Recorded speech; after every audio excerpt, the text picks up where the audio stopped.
Peggy 3.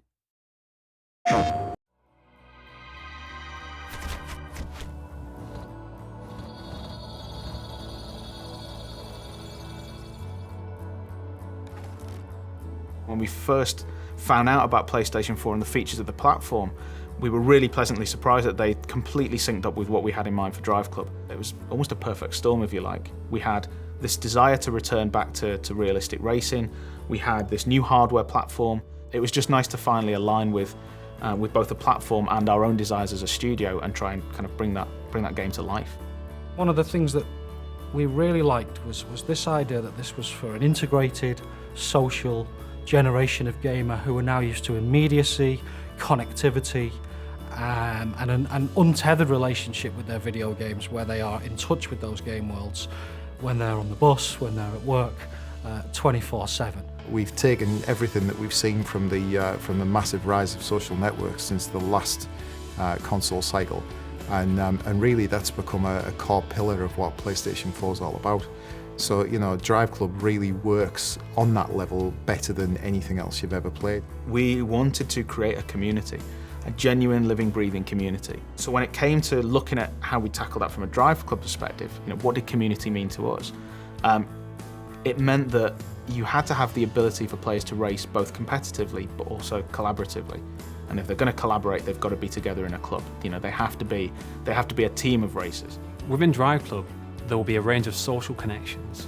So you'll immediately be able to see all of your PlayStation Network friends, but then you'll also be able to see all of your friends and their connections within inside the game.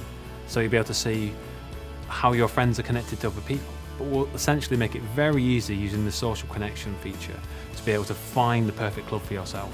What we want to achieve with DriveClub is basically a game which transcends the standard racing experience. We want to make it so that it's motivated and driven by the community itself. So it's very much a case of players getting involved, creating their own events, and actually building a community around the tools that we offer them. So at the core of DriveClub, you have the ability to, anything that you do in the game, any time that you set, any score that you set, you can bundle that up as a challenge and then send it to friends, club mates, even complete strangers. You know, you can pass this data on to them and say, look what I did, I dare you to beat it. Challenges are not just to send and forget. Basically, you're put into a leaderboard with those people, and so for the set duration of the time of the challenge, you can compete to sort of better yourself. In addition, once the challenge has been sent out, if people like that challenge, they can start competing in it or even forward it on to their friends, and so there's an opportunity for those challenges to go viral. One of the key ways the PlayStation 4 really enhances the multiplayer experience in DriveClub is the fact that every single section of every one of our tracks, our real-world kind of breathtaking, beautiful vistas, has data that can be turned into challenges for the best times, the best drift settings, the best 0 to 60 records on every straight, on every bend, on every turn, every piece of camber, every surface type has data that can be turned into challenges which can then be sent to others. That's only achievable on this console with this brilliant new emphasis on connected gameplay.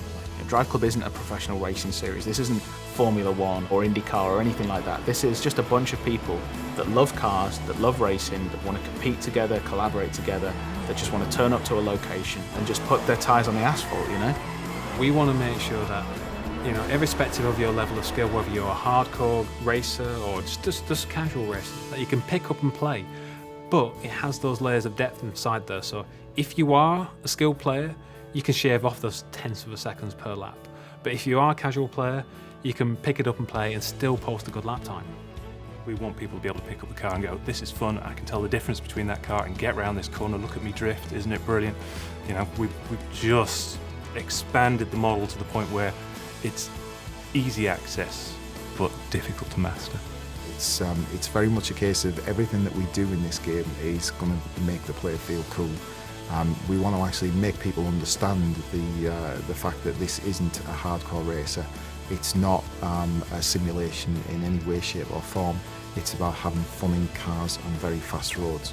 And of course, you know, being able to actually send out that information and buy cool videos, screenshots, and even sharing it to things like Ustream and the like is absolutely integral to that.